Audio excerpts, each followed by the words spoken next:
মহব্বত বাড়বে। আর একটা কি, ওয়াসাল্লু ওয়ান্নাসু নিয়াম, আর নামাজ পড়তে দাঁড়াও ওই সময় যখন মানুষেরা সব ঘুমায়া যায়। কোন সময়? রাতে। রাতের কোন অংশে? অর্ধেক, এরপরে অথবা তৃতীয় অংশে। এই সময় নামাজটা কেন? কারণ আল্লাহর কাছে, মানুষের কাছে, সব মুমিনের কাছে সব থেকে প্রিয়তম কে? সবাইকে বলতে হবে কে?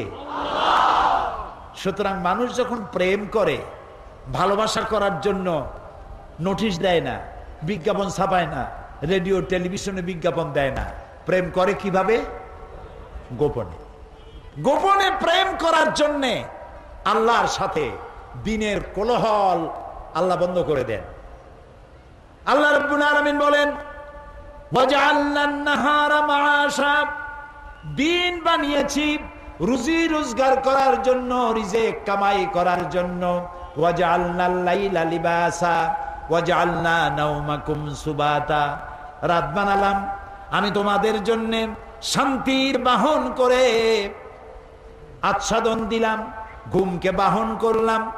এই সুন্দর রাতে সব মানুষ ঘুমিয়ে গেছে, বান্দা এই সময় ঘুমের থেকে জাগো, আমারে সেজদা দাও, সেজদার ভিতরে তোমার যা বলার আছে আমারে বলো। আল্লাহ রাব্বুল আলামিন চতুর্থ আসমানে এসে যান অথবা প্রথম আকাশে আসেন। হর হমেশা দেনে কো তৈয়ার হ্যাঁ, হর হমেশা देने को वो तैयार है, जो न मांगे उससे वो बेजार है। সব সময় দিতে প্রস্তুত আল্লাহ রাব্বুল আলামিন, যে চায় না আল্লাহ রাব্বুল আলামিন তার প্রতি নারাজ হয়ে যায়। গভীর রাত্রি সিজদার ভিতরে গিয়ে মানুষ যখন কাঁদতে থাকে, আল্লাহ রাব্বুল আলামিন ফেরেশতাদেরকে জিজ্ঞেস করেন, আমার ফেরেশতারা পৃথিবীতে মানুষ যখন সব ঘুমানো, আমার এই বান্দাগুলি কান্দে কেন, বান্দিরা কান্দে কেন? ফেরেশতারা বলে, রব্বুল আলামিন ওরা গুনাহ করেছে, তোমার কাছে মাপ চায়, জাহান্নাম থেকে মুক্তি চায়। আল্লাহ প্রশ্ন করেন, ওরা আমার জাহান্নাম দেখেছে নাকি, আমারে দেখেছে নাকি, বেহেশত দেখেছে নাকি? তারা বলবে না, দেখে নাই। রব্বুল আলামিন বলেন, ও আমার ফেরেশতারা, আমার এই বান্দাগুলি আমারে দেখে নাই, ফেরেশতা দেখে নাই, জাহান্নাম দেখে নাই, হাসর নসর কিছুই দেখে নাই, শুধু আমার কোরআনের কথা, আমার নবীর কথা বিশ্বাস করে যেভাবে তারা কাঁদতেছে, তোমরা সাক্ষী থেকে যাও, আমার এই ক্রন্দনরত বান্দাগুলিরে আমি মাফ করে দিলাম। সুতরাং নবীজির কথা মতো যারা সালামের প্রচলন করবেন, মেহমানদের খাওয়াবেন, রাতের বেলায় জেগে নামাজ আদায় করবেন, আল্লাহ রাব্বুল আলামিন তাদেরকে, নবীজি বলেন, তাদখুলুল জান্নাতা বিসসালাম, আল্লাহ তাআলা শান্তির সাথে তাদেরকে জান্নাতে প্রবেশ করাবেন। এই পৃথিবী হচ্ছে মানবতার কল্যাণের জন্য, মানব সভ্যতা বিকাশের জন্য, এই পৃথিবীকে সুন্দর করে সাজিয়ে গুছিয়ে রাখার জন্য আল্লাহ মুসলমানদেরকে দায়িত্ব দিয়েছেন। এটার নামই হচ্ছে ইসলাম। ইসলাম মানবতার কল্যাণ নিয়ে এসেছে, ভালোবাসা নিয়ে এসেছে, মোহব্বত নিয়ে এসেছে। ক্ষমতায় যাইয়া মন্ত্রী হবেন, এমপি হবেন, খাওয়ার চোটে এক একজনের পেট 3টা তরমুজের সাইজ হয়ে যাবে, এই জন্য ক্ষমতায় যাওয়া নয়। কিছু লোক আছে, হায় হায়, ক্ষমতা পাইয়া এমন খাওয়া খাইছে, পেটটারে এত মোটা করছে, কোন রুমের মধ্যে ঢুকতে হলে হাত দিয়ে দরজা খোলার দরকার হয় না, পেটের ধাক্কায় দরজার কাম সারা। আছে না এমন? আছে।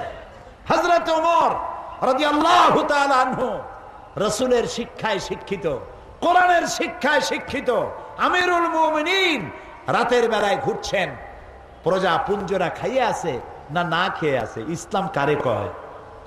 তিনি দেখতে পেলেন একটা বাড়ির ভিতরে একটা পুরুষ বারবার ঢোকে আর বের হয়, ঢোকে আর বের হয়। গভীর রাত, গিয়ে প্রশ্ন করলেন, ভাই মিয়া, তুমি এই বাড়ির মধ্যে বারবার ঢোকে আর বাইর হও কেন, তুমি কেডা?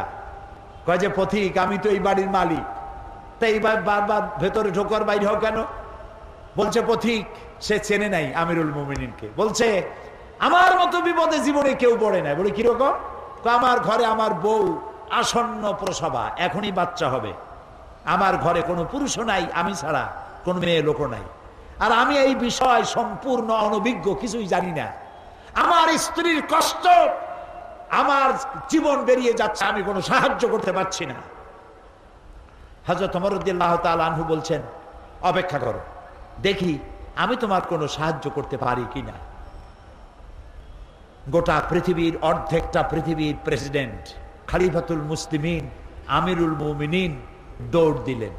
কিছুক্ষণ পরে একটি মেয়ে লোক নিয়ে আসলেন। বাড়িওয়ালাকে বললেন এখানে দাঁড়াও।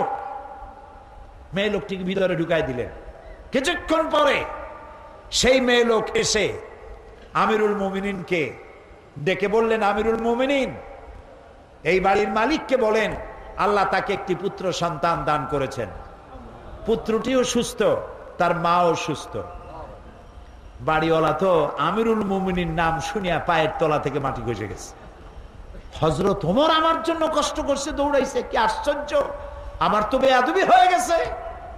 তিনি করজোড়ে ক্ষমা চাইলেন, আমিরুল মুমিনিন আল্লাহর রাস্তায় আমারে মাফ করিয়ে দেন, আপনি আমারে কষ্ট দিছি, আমি আপনাকে কষ্ট দিয়েছি, আমাকে ক্ষমা করুন।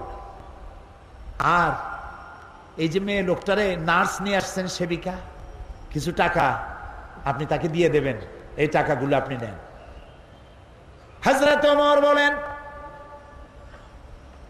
ও আল্লাহর বান্দা, আমার কাছে ক্ষমা চাইও না, আমার কাছে ক্ষমা চাওয়া উল্টা হবে, কারণ তুমি আমার এলাকার ভিতরে বসবাস করো, তোমার এই কষ্টের কথা তুমি জানাবার আগে আমি নিজেই জেনে যে খেদমত দিতে পারি নাই, এজন্য কিয়ামতের দিন ওমরকে আল্লাহর দরবারে তুমি আসামি বানাইও না। আর যে মেয়ে লোকটিকে টাকা দিতে চাও, ওই মেয়ে লোকটি কোনো পেশাদার নার্স নয়, সেবিকা নয়। যেই মেয়ে লোকটি দিয়ে আমি তোমার স্ত্রীর খেদমত করালাম, ওই মেয়ে লোকটি আমার স্ত্রী। সুবহানাল্লাহ। এর নাম ইসলাম, এর নাম ইসলাম। শুধু নামাজ রোজা হজ যাকাতের জন্য নয়, নামাজ রোজা কম্পালসারি ডিউটি, দাড়ি রাখা মুসলমানের আলামত, মেসক করা, সুরমা লাগানো, লম্বা জামা গায়ে দেওয়া, এগুলি ইউনিফর্ম। কিন্তু মূল স্পিরিট, আসল জিনিসটা হারায় ফেলেছি, খোলস হারায় ফেলেছি, মূল জিনিস হারাইয়া খোলস ধরে আছি। হ্যাঁ, পাগড়ি আমার দরকার, এটা আমার শেয়ার, আমার পাগড়ি প্রয়োজন, আমার টুপি প্রয়োজন, আমার দাড়ি প্রয়োজন, আমার লম্বা জামা প্রয়োজন, আমার তসবিহ প্রয়োজন, কিন্তু সব থেকে বড় প্রয়োজন ছিল মানব প্রেম।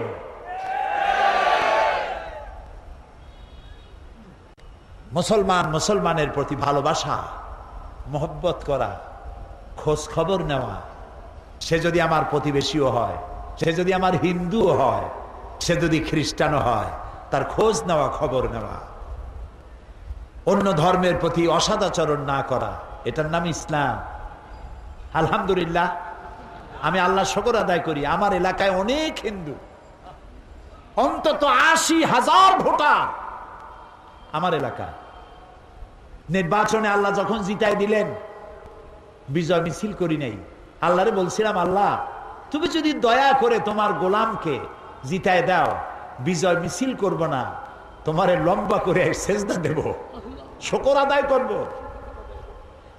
জনসভা করেছি এবং পুলিশকে নির্দেশ দিয়েছি, আমার এলাকায় অনেক হিন্দু আছে, যদি কোনো হিন্দু অত্যাচারিত হয়েছে, কোন হিন্দু রমণী অত্যাচারিত হয়েছে, কোন মন্দিরের উপরে নির্যাতন করা হয়েছে, ভেঙে দেওয়া হয়েছে, এই রিপোর্ট যদি পাও, যে মুসলমান করবে তাকে ধরে এনে লাইট পোস্টের সাথে বেঁধে ২৪ ঘন্টা পেটাবে, অন্তত ৬ মাসের ভেতরে যেন বাপের নাম তার মনে না আসে।